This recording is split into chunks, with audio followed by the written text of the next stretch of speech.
जम्मू कश्मीर के स्टेटहुड को लेकर आज सुप्रीम कोर्ट एक बार फिर समाअत करने जा रहा है। मेरे साथ ज़्यादा गुफ्तगू के लिए मौजूद हैं इरफान हफीज़ लोन साहब, जो खुद इस पूरे मामले में पिटिशनर हैं। इरफान साहब, पिछली समाअत जिस तरीके से हुई थी और सरकार की तरफ से कहा गया था कि ज़मीनी हक़ाइक़ को नज़रअंदाज नहीं किया जा सकता, पहलगाम जैसे मसलों को नज़रअंदाज किया, क्या उम्मीद है आज? देखिए, जहाँ तक जम्मू कश्मीर स्टेटहुड की बहाली का ताल्लुक़ है, मैं सबसे पहले मुख्तसर आपको कहना चाहूँगा वेरी ब्रीफली कि इतिहास में पहली दफ़ा ऐसा हुआ है कि एक स्टेट को यूटी बनाया गया है। कानून की रूह से अगर आप देखेंगे तो आपके पास कानून में, कॉन्स्टिट्यूशन में प्रोविज़न है कि आप किसी स्टेट को बाइफरकेट कर सकते हैं, किसी स्टेट का नाम बदल सकते हैं और उसके स्टेटस में तब्दीली ला सकते हैं। लेकिन ये एक प्रेसिडेंट रही है, एक अभी तक ऐसा रहा है कि जो यूटी है उनको एलिवेट किया गया है, उनकी प्रमोशन दी गई है और उन्हें स्टेट बनाया गया। जम्मू कश्मीर के लोग बदकिस्मत लोग हैं कि एक ऐतिहासिक हिस्टोरिकल स्टेट को यूटी बना दिया और उसके बाद ऑनरेबल कोर्ट में सरकार ने ये कहा कि we will restore this statehood और इसके साथ साथ सरकार का जो भी पक्ष रहा इस पे उन्होंने कहा कि ये इनका हक है तो हम इसे रेस्टोर करेंगे। तो जब यहाँ पर इसमें सुनवाई हुई और उसके बाद ये कहा गया ऑनरेबल कोर्ट ने, जिसका क्रक्स यही है कि एट द अर्लीस्ट इसे रेस्टोर किया जाए, क्योंकि सरकार ने कहा हम ये बहाल करने जा रहे हैं और उसमें फिर ऑनरेबल कोर्ट ने कहा एट द अर्लीस्ट इसे आप रेस्टोर करिए। तो हमारा कहना है कि ये एट द अर्लीस्ट स्पेसिफाई हो, क्योंकि आप देख रहे कहीं सालों से ये आने के बाद भी काफ़ी समय हुआ लेकिन अभी तक स्टेट बहाल नहीं हुआ।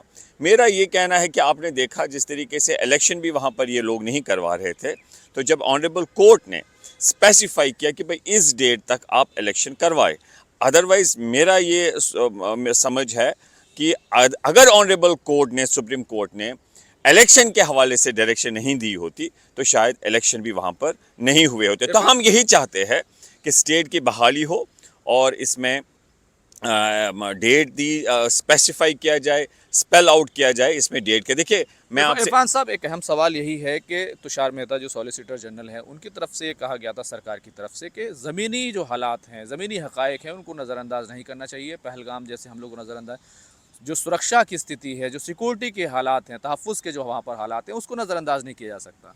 देखिए मुझे लगता है जब यूटी बनी उसके बाद आपने देखा वहाँ पर हालात कैसे बने। उससे जब इन्होंने 5 अगस्त का फ़ैसला लिया 2019, उसके बाद आपने देखा वहाँ टारगेट किलिंग्स भी हुई, उसके बाद अनफॉर्चुनेट इंसिडेंट पहलगाम का भी हुआ।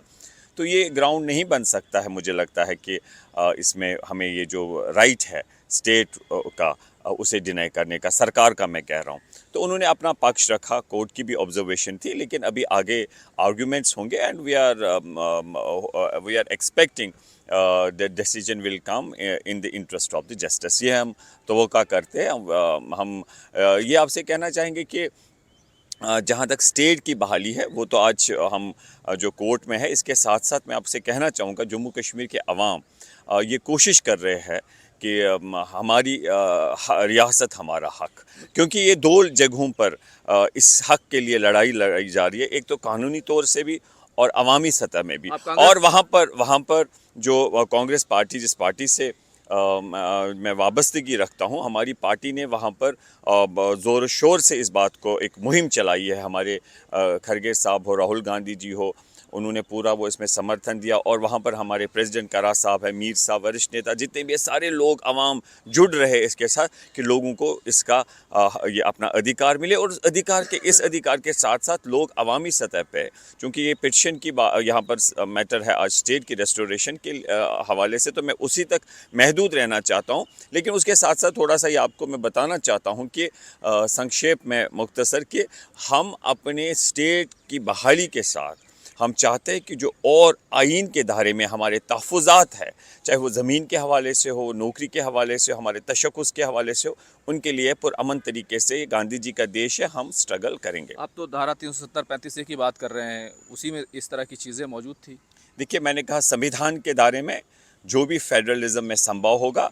आपने देखा बहुत सारी ऐसी स्टेट्स है जहां पर ये इसका प्रोविजन है। This is with in the framework of constitution, with in federalism you can seek such protections. और मैं आपसे कहना चाहूँगा कि अभी जब भी आप सरकार के कोई भी बात उनकी नुक्ताचीनी करते हैं, तो मैं ये कहना चाहूँगा इट डजंट अमाउंट कि आप देश के विरोध में बोल रहे हैं। कल सरकार की तरफ से एक सिक्योरिटी रिव्यू किया गया है और जम्मू कश्मीर के जो हालात हैं तमाम चीज़ों का जायज़ा लिया गया। क्या आपको लगता है कि जो सुरक्षा की दलील दी गई थी, ज़मीनी हालात की दलील दी गई थी, पहलगाम हमले की दलील दी गई थी, हालात ठीक हैं, जम्मू कश्मीर का रियासत का दर्जा बहाल किया जा सकता है, आपको लगता है?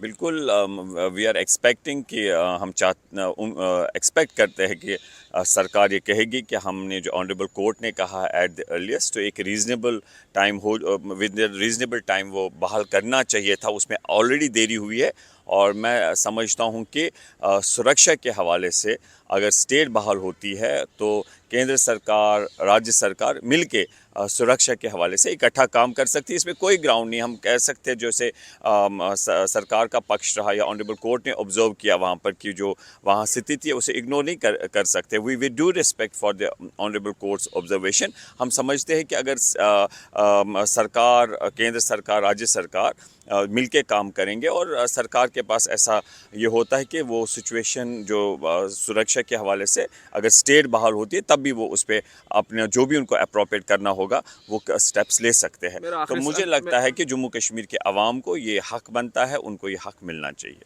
मेरा आखिरी सवाल, जिस तरीके से, क्योंकि आप पॉलिटिकल लड़ाई भी लड़ रहे हैं, ज़मीन पर हमारी रियासत हमारा हक, ये भी एक मुहिम चलाई जा रही है, तहरीक चलाई जा रही है। भारतीय जनता पार्टी जब भी ये सवाल उठता है, अभी कुछ दिनों पहले मैंने सच शर्मा जो जम्मू कश्मीर बीजेपी के प्रेसिडेंट हैं, उन्होंने कहा कि वज़ीर आज़म की और वज़ीर दाखिला की जो वादा है, जो पार्लियामेंट में किया हुआ वादा है, उस पर भरोसा करना चाहिए और उन्होंने वादा किया है जम्मू कश्मीर को स्टेटहुड मिलेगा। बहुत अच्छी बात है। वी आर एक्सपेक्टिंग कि they will fulfil there promise. अब बात यही है ना कि हम चाहते हैं कि कब तक 2019 हम किस साल में हैं? 2025। तो एक रीज़नेबल टाइम उनको जो होना चाहिए था वो तो मिल गया। उन्होंने तो हमारी तो वही गुहार है कि इसे स्पेल आउट किया जाए। कब तक? वो उनकी मर्ज़ी है, थोड़ी है उनके स्वीट विल पे। जब उनको मर्ज़ी चाहे तो दे देंगे, जब मर्ज़ी चाहे तो लटका के रखेंगे, ऐसे पेंडिंग रखेंगे मसले को। तो हम चाहते हैं कि सरकार इस बात को समझे और हमारा जो हक है वो हमें मिले। और सरकार को जब भी हम स्टेटहुड के बारे में बात करते हैं, भाई आपने तो वादा किया, आप क्यों नहीं दे रहे हैं? ऐतिहासिक स्टेट को यूटी बनाया, वो भी किस तरीके से आपने ये किया? जब हमें कहते हैं कि आप हमें जो आपने कहा था हम करोड़ों में नौकरियां देंगे, कहाँ है? जब हम काला धन इन्होंने कहा था 15-15 लाख अकाउंट में आएगा, कहाँ है? जब हम इनको कहते हैं कि विदेश नीति में क्या रहा आपका, जब हाल ही में हालात बहुत मुश्किल में हम चले गए थे, तो इनके पास सिर्फ केवल ये कहना होता है कि भाई आप देश विरोधी है। हम ये कहना चाहेंगे कि बीजेपी के विरोध बोलना कोई देश विरोधी बात नहीं है। हम सवाल पूछ सकते हैं कि गांधी जी का देश है, हमारा पूरा अधिकार है, हम न्यायालय भी जा सकते हैं अपने अधिकारों के लिए और अवामी सतह पे भी अपने अधिकारों के लिए लड़ सकते हैं। और हम एक्सपेक्ट कर रहे हैं कि जो हमारी जो स्ट्रगल है अवाम की, चाहे वो कानूनी तौर है या अवामी सतह पर हो, इंशाल्लाह हम उम्मीद करते हैं कि लोगों को इंसाफ मिलेगा। कितना स्पेसिफिक टाइम चाहते हैं आपके इतनी देर में डायरेक्शन? हम चाहते हैं विद इन मंथ और सो ये मिलना चाहिए। Thank you. शुक्रिया बात करने के लिए। तो अभी सबसे बड़ा सवाल ये है कि जम्मू कश्मीर के जो अवाम है, आखिर वो स्टेटहुड के लिए, जम्मू कश्मीर जो है वो स्टेटहुड के लिए कब तक इंतज़ार करेगा? आज सुप्रीम कोर्ट इस पूरे मसले पर समाअत करेगा और मांग की जा रही है कि सुप्रीम कोर्ट इस सिलसिले में एक स्पेसिफिक डायरेक्शन केंद्र सरकार को दे। खुर्रम शहजाद, न्यूज़ 18, दिल्ली।